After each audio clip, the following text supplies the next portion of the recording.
শনিবার সকালে বাইপাস সংলগ্ন আড়ুপোতা এলাকায় অগ্নিকাণ্ডের ঘটনায় চাঞ্চল্য ছড়ায়। এদিন আড়ুপোতার একটি গ্যারেজে আগুন লাগে। আগুনে একের পর এক গাড়ি পুড়ে ছাই হয়ে গিয়েছে।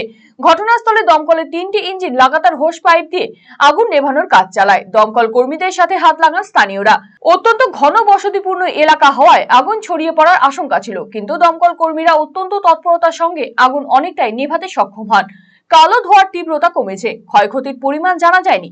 তবে হতাহতের কোনো খবর নেই। কিভাবে আগুন লাগলো তা খতিয়ে দেখছে দমকল আধিকারিকেরা।